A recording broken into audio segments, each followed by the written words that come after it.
자, 2번 보도록 하겠습니다. 다음은 대손 충당금 관련 자료다. 대손 충당금 및 대손금 조정 명세서를 작성하고 필요한 세무 조정을 하시오. 단, 세무상 유리한 방향으로 세무 조정한다. 입니다. 자, 이 문제는 순서대로 보는 게 가장 편하네요. 순서대로. 그리고 이 문제는 어렵진 않아요. 어렵지 않은데 가장 조심해야 될 부분, 이 부분. 그 다음에 여기는 이제 이 문제에서 전기 말 예상 매출금 잔액이 나왔어요. 그러니까 대손 실적률도 한번 구하라는 문제가 나와요. 근데 대손 실적률은 둘 중에 하나 큰 금액이 갑니다. 그러니까 즉 대손 실적률하고 1% 중에 이제 큰 금액으로 해서 이제 설정을 하시면 되는 거예요. 자, 순서대로 한번 보도록 하겠습니다. 그래서 이 문제는 크게 뭐 오랫동안 설명해야 되고 그럴 필요는 없는 문제예요. 없는 문제이기 때문에 잘 보시면은 금방 할 수 있는 문제입니다. 자, 1번부터 보도록 하겠습니다. 대손 충당금 변동 내역입니다. 자, 이것부터 보도록 할게요. 자, 대손 충당금 변동 내역은 대손 충당금 조정란에 입력을 합니다. 그래서 회사 계상액, 그 다음에 입금 사안이 조정액으로 해서 입력을 하는데, 자, 한번 보도록 하겠습니다. 자, 기초 금액부터 먼저 넣도록 할게요. 장부상 충당금 기초 잔액입니다. 자, 1월 1일 대손 충당금의 기초 잔액을 작성해 줍니다. 2,500만원. 그 다음에 충당금 부인 누계액이 있는데 4번 날에 입력을 하면 되는데 그건 조금 이따 갈게요. 순서대로 하기로 했기 때문에. 자, 그 다음에 이제 회사 계상액 있죠. 회사 계상액이 이걸 어떻게 넣어야 되냐, 이게 가장 큰 고민거리예요. 당기 계상액은 12월 31일에 설정한 대손 상각비 계정 과목으로 보고합니다. 그 다음 나머지는 기말 잔액 있죠. 기말 잔액.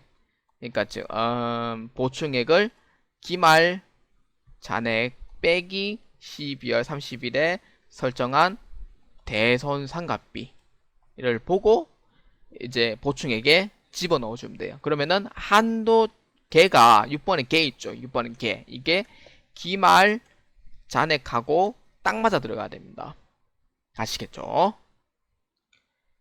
자, 그래서 4번의 당기 계상액은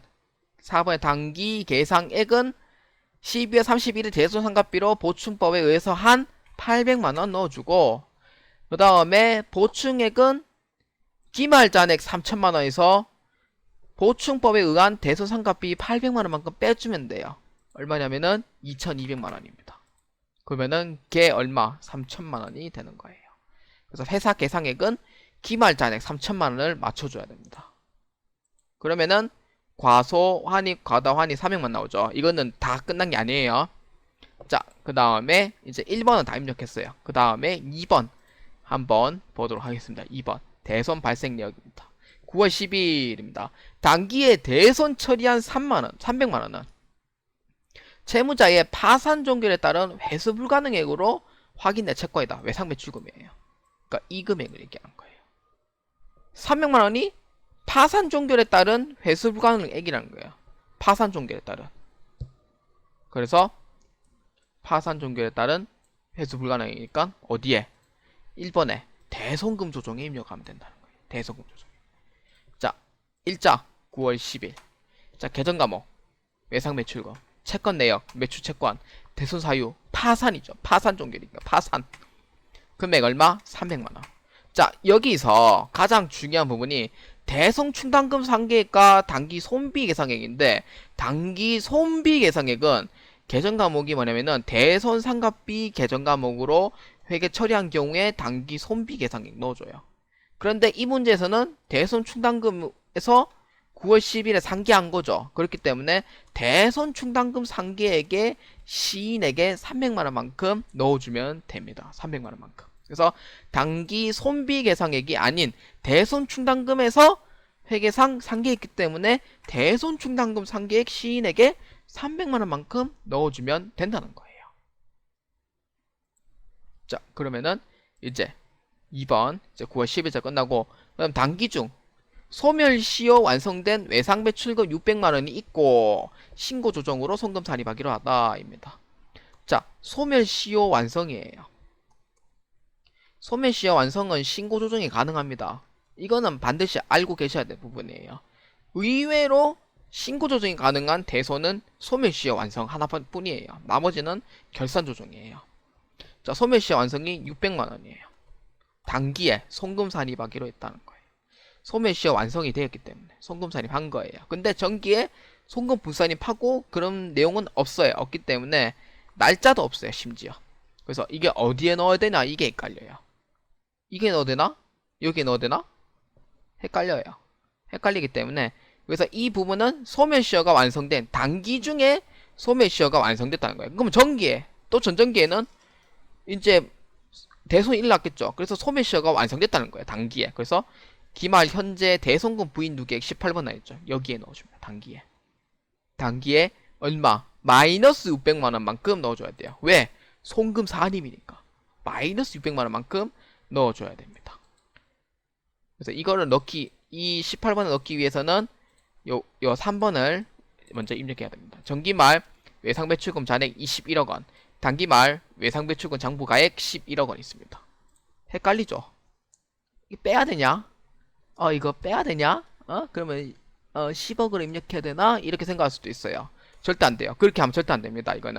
이거는 가장 정확하게 확인할 수 있는 방법은 채권 잔액이 되어 있죠.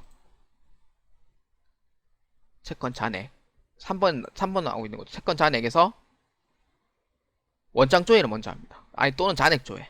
잔액 조회해서 이 단기말 외상배출금 장부가액이 11억원이 맞냐 안 맞냐 먼저 확인부터 해봐야 되는 거예요. 확인부터. 그래서 잔액 조회 해가지고 외상배출금의 잔액을 먼저 조회합니다. 얼마? 잔액은 11억원 맞죠? 단기말 외상배출금 장부가액 11억원, 12월 말 장부금액 11억원이에요. 자, 그러면은 계정과목 외상배출금 채권 장부가액 얼마? 11억원. 그 다음에 단기에 대손 발생 내역 있죠? 600만원 신고 조정으로 소멸시효 완성이 됐으니까 마이너스 600만원만큼 넣어줘야 돼요. 마이너스 600만원만큼.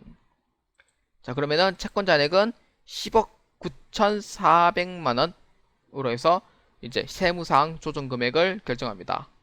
자, 그 다음에 4번이에요. 전기말 자본금과 적립금 조정 명세서 1표에 대손 충당금 한도 초과에 500만원 있다. 그러면은 10번 난 있죠. 여기 10번 난 있죠. 충당금 부인 누계에게 500만원만큼 입력을 해주시면 됩니다. 500만원만큼 입력을 해주시면 돼요.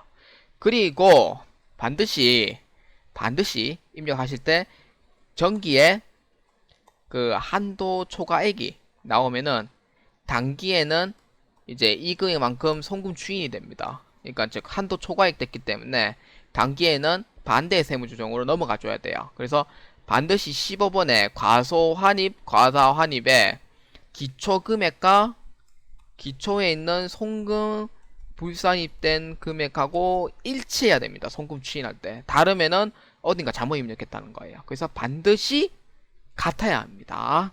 같아야 돼요.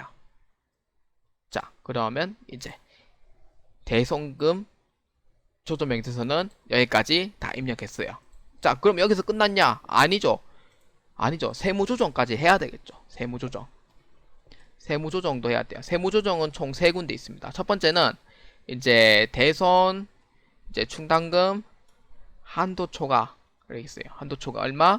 이 금액 1906만원만큼 한도 초과가 되는 거예요. 그 다음에 두 번째는 이제 전기에 대손 충당금 얼마?